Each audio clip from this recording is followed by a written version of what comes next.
Yeah, going back to what I was saying, so a lot of people who are into research, a lot of the times we don't realize the importance of somebody helping us through the process.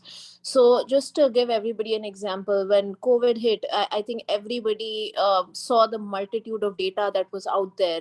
And I remember at the time I was a research trainee at Mayo Clinic, and I was just seeing the number of articles that were just the sheer number of articles that were hitting us every day. And it was just a small idea that, hey, how do we put together so much information so that it makes sense to somebody that's reading it? That was where the thought process began. And that snowballed into something so huge that I could not even kind of wrap my head around it. And that was because of the guidance and the direction that you, Dr. Bansal, were able to provide us with at the time. And because it was such a nascent a stage of the pandemic, and it was still evolving, we had so many people who were having the same vision come together from all parts of the world, and everybody was trying to kind of engage in the same activity. It was very refreshing to see everybody coordinate through different time zones, everybody rushing to hit deadlines at different time zones. So what I would say is that these systematic reviews, meta-analyses, I don't think I could have personally done those while I was in residency. But the fact that we got the opportunity to kind of get into that process, learn about that process early on, I think that's a very big asset. But having said that, research is more about interest. It comes from a place of inquiry. So it's very important for somebody that's interested in the field of research to have a question.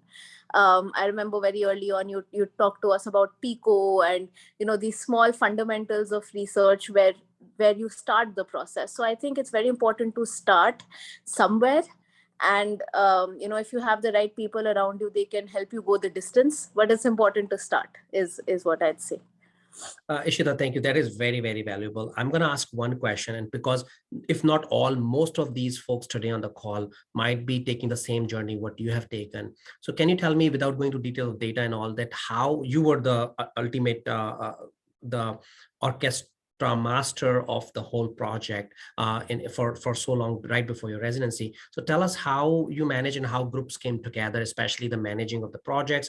Any high level details, so then it gives. We have not identified the leaders yet. We have not identified the project. This is the first time we are meeting. So if any briefly, if you want to suggest how did you do it?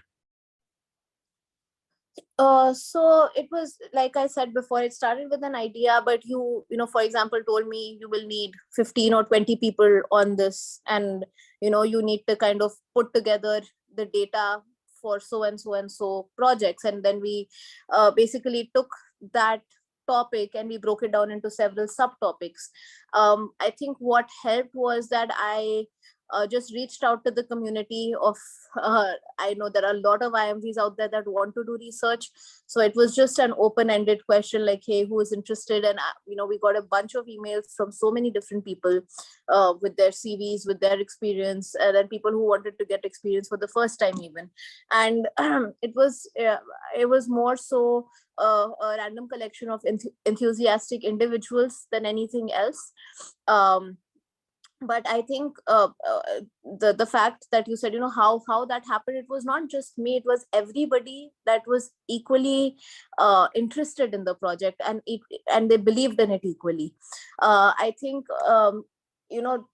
delegating certain amount of responsibilities is very important. So when we decided to make subgroups, and we had those subgroup leaders that, hey, you're in charge of this project, you're in charge of this project, and then having them get the right resources in terms of how to go about a systematic review, get the literature behind that, and not the data, but the literature of how to go about a systematic review. Several Zoom calls with yourself and with Dr. Bansal, and then other people that were involved in the project. And I remember having multiple meetings, this project is headed in this direction, how do we make sure this is, it comes back on track and things like that. So there was a lot of going back and forth on these things, but I think what helped the most is giving everybody a sense of responsibility, that this is as much your baby as it is, as it is Dr. Kashyap's or mine, or whoever else is in the project. So I think that helped a lot. And the most important thing is everybody came through. So everybody did their bit with a lot of reliability and responsibility, and I think that is what helped accomplish a task of this magnitude. One last question, and we let others ask the questions as well, is so how you manage the personalities, how the human behavior and team cohesiveness. So what was your secret sauce? I think like I said, having everybody believe that it is as much their project as it is mine, that I think was a very big component in this entire thing. For example, if there was a group of people that was taking care of, for example, convalescent plasma in COVID, for instance, if I was leading that team, then I had to take charge and say, there are 5 people in this team, this is what each of your roles is. But there were other people doing that for their teams, and then talking to you about it, for example, that this is my team, this is where we have reached in our progress. And then in that sense, in that instance you have that sense of both leadership and responsibility, that this is my team, we have to make things, we have to bring things to an end, we have to complete this project to a certain degree, and then everybody has been given tasks to complete. So having an end date to complete those tasks, having everybody feel like they're a part of that project equally, and each person is equally important to the project, I think that brings together that team very, very well. And everybody has their strengths and weaknesses in any human group.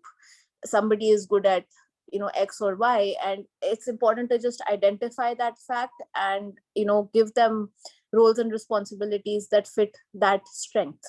So I think that makes people also feel a little bit more reassured and strong in their work. Thank you so much. We'll move into the next question. So when question comes in, where to start, my first advice to you is to look around yourself. If you are a medical student or a resident somewhere, look around if there is an interesting case as a to write as a case report. We will provide some instructions. Dr. Mehra has published herself quite a few of them. There's a checklist called CARE checklist. We have examples for you to do it and provide avenues for you to publish it. One thing is that anywhere you publish it, you're responsible for your own fee. Nobody's going to cover for it. So we'll try to look for there's no fee you have to pay. All of you are poor and broke, so we don't want to have any extra burden on that part. So case report is going to be the first place you start with. Second thing is looking into your research interest. If you have interest into GI is a pretty broad field. Let's say I want to do IBD, it's still a broad field, still narrow it down, and then think of a PICO question, which will take it. Probably we'll do an introductory session when we talk about what PICO stands for. Those who have published, you already know this. PICO stands for patient population, I is your intervention and exposure group, C is your control group, and O is outcome. No research project, visited cohort study design or case controls design could be completed there. That is that second portion of it. Third portion I want to come and talk about is systematic review, meta-analysis, or meta-regression. This is something we have done successfully. If you're interested, it doesn't require any IRBs. It only requires a large set of data, good 5-6 number of teams, and then moving along and publishing it. These are highly cited publications, which helps you during your thesis process, your residency application, your green card application, and your promotion. So no matter if you're a medical student to residency to fellowship to become a consultant in America or your own country, these things counts towards all those things, especially systematic review, meta-analysis. But you start from case report or a retrospective prospective cohort study, which we are doing with virus registry and many other things, or systemic review and meta-analysis. We will not delve into clinical trials because you don't have time, energy, or training yet. But if you go through these process, we'll go over what does evidence medicine pyramid look like. So these are the initial steps or areas we need to think about and seeing what area you want to pick on. As everybody is doing this process as well, a lot of people would be presently clinically engaged, also. So I would very highly encourage them to write, case reports, because I think that that is a very good way to practice clinical writing skills. And those are still, if they're good cases, then they can be published, across different journals and platforms.